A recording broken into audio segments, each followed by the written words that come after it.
আসসালামু আলাইকুম, সবাইকে পবিত্র মাহে রমজানের শুভেচ্ছা। আমি আজকে খুব ইম্পর্টেন্ট একটা টপিক নিয়ে আলোচনা করব। আপনারা অলরেডি জানেন যে সেপ্টেম্বর ইনটেকের জন্য রাশিয়াতে অনেক স্টেটে অ্যাডমিশন স্টার্ট হয়ে গিয়েছে।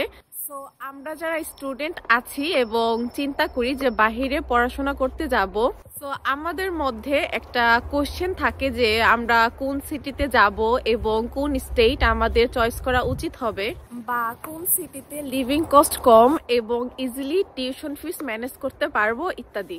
রাশিয়ার ক্যাপিটাল যেহেতু মস্কো, তাই মস্কো আদার সিটি থেকে তুলনামূলক একটু বেশি এক্সপেন্সিভ, আর টিউশন ফিসটাও আদার সিটি থেকে তুলনামূলক বেশি হয়ে থাকে। আমি আছি ভরনেস স্টেটে, আর ভরনেস স্টেটটা মস্কো থেকে আরো 2টা স্টেট পড়ে। আজকে আমি নিজের এক্সপিরিয়েন্স শেয়ার করব যে কেন আমি ভরনেস এসেছি এবং কেন আমি ভরনেস সিটিটাকেই চয়েস করলাম। ভরনেস চয়েস করার অনেকগুলো কারণ রয়েছে। আর আমি যখন বাংলাদেশে ছিলাম, আমি তখন চিন্তা করতাম যে আমি যে স্টেটেই যাই না কেন বা যে কান্ট্রিতে যাই না কেন, আমি এমন একটি স্টেট চয়েস করব যেখানে আমি আমার নিজের থাকা খাওয়া এবং টিউশন ফিস ম্যানেজ করতে পারবো এবং বাসা থেকে কোনো রকমের সাপোর্ট নিব না। এবং আরও একটি রিজন হচ্ছে আমি যেন একটি ভালো ফরেন ডিগ্রি নিয়ে আমার স্টাডিটা কমপ্লিট করতে পারি। আমি এমন একটা সিটি চয়েস করেছি। আর আমি ভরনেসে যে ইউনিভার্সিটিতে আছি, আমার ইউনিভার্সিটির নাম ভরনেস state university of forestry and technology. এবং আমার এই ইউনিভার্সিটির সবচেয়ে বড় সুবিধা হলো এই ইউনিভার্সিটিতে ডিরেক্ট ইংলিশ প্রোগ্রামে আসা যায়। কেননা আপনারা সবাই জানেন যে রাশিয়াতে আসতে হলে প্রথমে রাশিয়ান ল্যাঙ্গুয়েজ কোর্সে আপনাকে আসতে হবে, দেন রাশিয়ান ল্যাঙ্গুয়েজ কোর্সের পাস সার্টিফিকেট নিয়ে আপনাকে মেন কোর্স বা ইংলিশ কোর্সে অ্যাডমিশন নিতে হয়। কিন্তু আমার ইউনিভার্সিটিতে আপনারা চাইলে ডিরেক্ট মেন প্রোগ্রামেও অ্যাডমিশন নিতে পারবেন। মস্কো বা আদার্স আরও যে স্টেটগুলো রয়েছে সেখানে সরাসরি ইংলিশ কোর্সে অ্যাডমিশন নেওয়া যায় না, সেখানে আপনাকে ফার্স্টে ল্যাঙ্গুয়েজ কোর্সে আসতে হবে। আপনাদের যদি বাজেট প্রবলেম না থাকে তাহলে আপনারা মস্কো চয়েস করতে পারেন, কেননা মস্কো যেহেতু ক্যাপিটাল সেখানে অনেক বেশি অপরচুনিটিসও রয়েছে।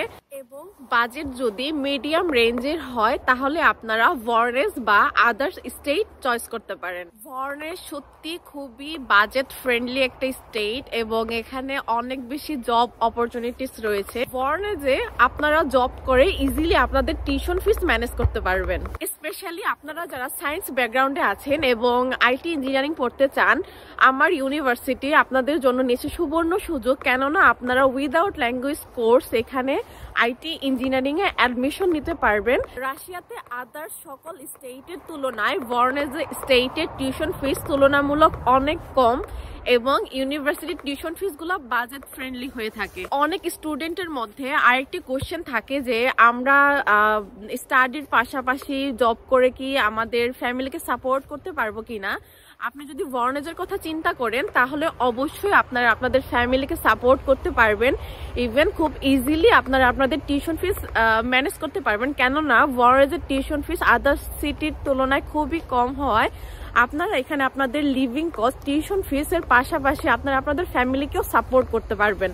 সো আপনারা যারা ডিসিশন নিতে পারছেন না যে কোন স্টেটে আসবেন এবং কোন স্টেট আপনাদের জন্য ভালো হবে, একটি বাজেট ফ্রেন্ডলি ইউনিভার্সিটি হবে, আপনারা আপনাদের চয়েসের তালিকায় ভরনেসকে রাখতে পারেন। কেননা আপনারা এখানে খুবই একটা বাজেট ফ্রেন্ডলি ইউনিভার্সিটি পাবেন। ভরনেসের সব ইউনিভার্সিটিগুলোই বাজেট ফ্রেন্ডলি হয়ে থাকে এবং এখানকার টিউশন ফিসগুলো এত কম যে আপনি জব করে ইজিলি আপনার টিউশন ফিস ম্যানেজ করতে পারবেন। আজকের ভিডিওটি এই পর্যন্তই। আবারও সবাইকে মাহে রমজানের অনেক অনেক শুভেচ্ছা। সকলে অনেক ভালো থাকবেন, সকলের পরিবারের জন্য অনেক বেশি দোয়া রইল। আর যারা বাহিরে পড়াশোনা করতে আসবেন তাদের জন্য অনেক বেশি দোয়া রইল। সকলে ভালো থাকবেন। আসসালামু আলাইকুম।